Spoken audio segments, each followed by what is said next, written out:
harvest is that of life. And a number of you have seen leaflets going around and inviting you to this morning on the theme of life. Life is pretty important. Without life, there would be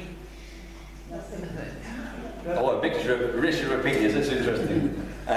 Some sort of might say death, some might say nothing, because without life there is no thing. In fact, I kind of corrected myself this morning when I was thinking about this, and I put without life there would be emptiness. Because sometimes there are dead things around, so you might say there's something, but without life there is emptiness. And when we see planets that they say are dead planets, it kind of means there's emptiness. They're still there. So there is something, I guess. But there's emptiness. And without life, people are empty as well. Life is pretty special. And it's pretty special, pretty precious. And I want this morning just to use the word life to think of 4 things during the service. I'm going to break it all up into little pieces. And so the first one out of life is living. Living. So often we take life for granted, and yet life is about living. And we don't experience life very much without living our life. Living for us as human beings means the way we live. And we will think in a moment about some other things, but much of living is done with other people. Like this morning, we kind of experience life, we experience living because we are with others. We have communities and families and so on, and we share together here at Highfield even. On Sunday, we sing and we have friendships and we have refreshments afterwards, and we have real friendships. And that is kind of experiencing living. We meet here on Fridays with Message Church twice a month. We had one last Friday. And we play games together and we do craft together. We have all ages. I'm looking around on Friday and we had people from 3 to probably 83. And we were all messing in and doing things together, and how wonderful that is. There was a real living atmosphere on Friday here. So we should never take living for granted. We must experience life in that way. So we're going to stop for a moment. And what I did was, leading up to this service, I looked around at 1 or 2 groups that use our premises during the weekdays and asked if they would like to be part of this service. And they said yes. They said yes. So the first group to do that is Deborah McFarlane's Dance School. They're here on Mondays, they're here on Wednesdays. And they fill the building with dance and music and so on, and it's lovely to have that. So I'm just going to move this out of the way, as I said I would, and the dance would like to come up. Living, and I want to use the I for infant, which is perhaps quite an important one this morning at this particular year, and I'll explain why in a moment. But when Celine Dion gave birth to her baby boy, Rene Charles, she recorded the song, which actually didn't get released for a couple of years after the birth of her baby boy. But it's a lovely song, and I looked at this a few weeks ago and thought it'd be lovely to have that in the service because we're thinking about infants, and I want to explain a little bit more about infants in a moment. But let's listen and watch this song from Celine Dion. So I is for infant, and a number of you here have got children, and you love your children, you brought them into the world, and you remember the day they were born, and all the little steps that they've taken and so on up until now. So special, an infant. When a baby is born and grows into the family, there's new life, bringing joy and hope for the future. But in some places around the world, a newborn baby is often one that brings sorrow. For within days or maybe even weeks, that baby dies. Imagine having a baby and it didn't survive And so you have another one, and another, and another, and each doesn't make it. Hoping that one day you will have a baby that will make it through. Well, for harvest this year, we are not going to bring our fruit and vegetables, as you haven't done this morning, but we are going to bring a little bit of money, if you have any, to bring the gift of life to families.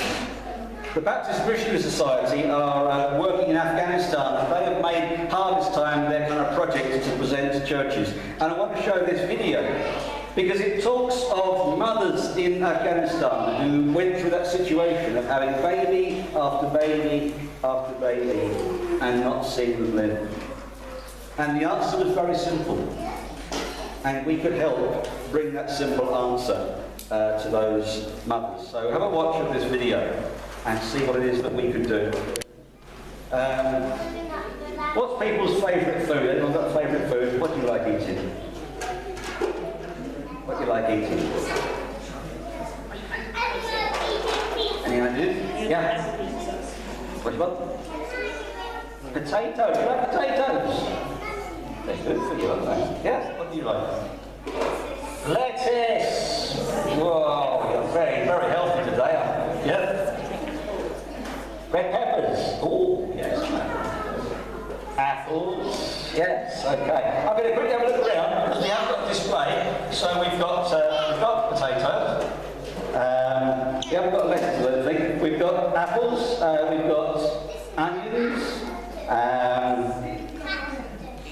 What else was there? Oh, orange. We've got. I was making sure I got this right today. We've got barley.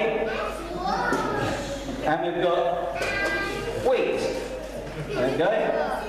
All good food. And we've got a cabbage there as well. So lots of food around displayed. We're going to look at it afterwards. And we are here at harvest time to be thankful. And we have so much to be thankful for. We take so much for granted in this country because we have so much food, whereas other people in other countries don't have this fruit and vegetables that we have.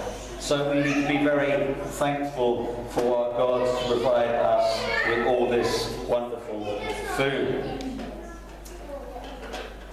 So we're just going to spend a few moments just giving thanks to God, and then I'm going to hand over to the cadets. They're going to read us a poem. That's in a second. Let's just bow in prayer. Father God, thank you for the wonderful gifts that you give to us. For all the food that we see displayed, it reminds us of things that are grown in this country and that we can eat.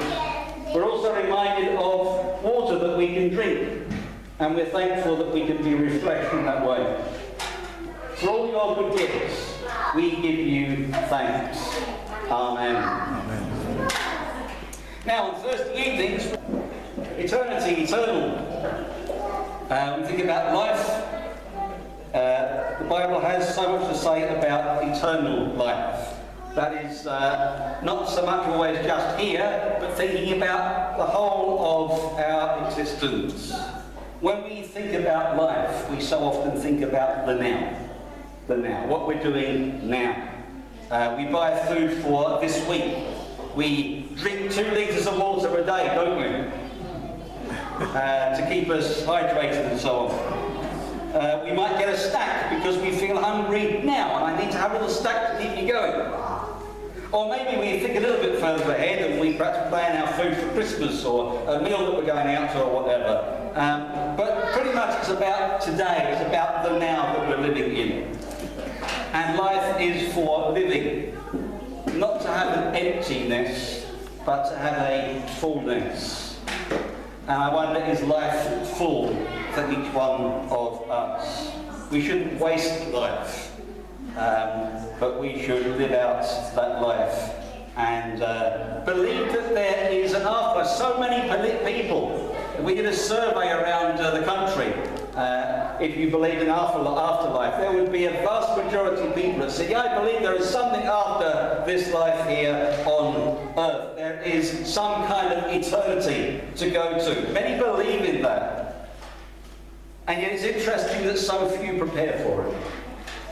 because we're spending so much time thinking about the here and the now and buying the food in and living our lives now, and that's a good thing to do, but we don't prepare for our life in the future, our eternity.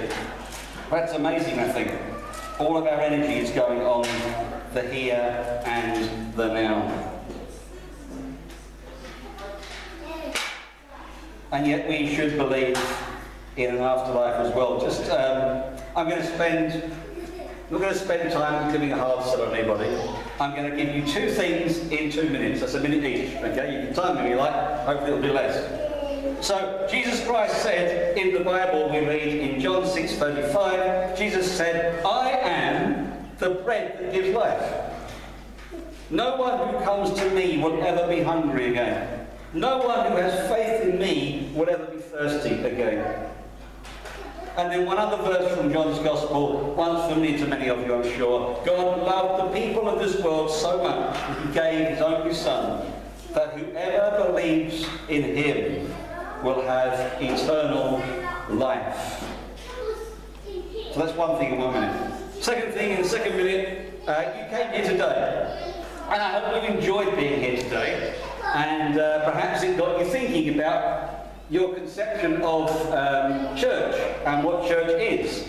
And church is pretty much what we're doing this morning each week. It's just being together as God's people and celebrating and making friendships and getting to know each other and worshipping together.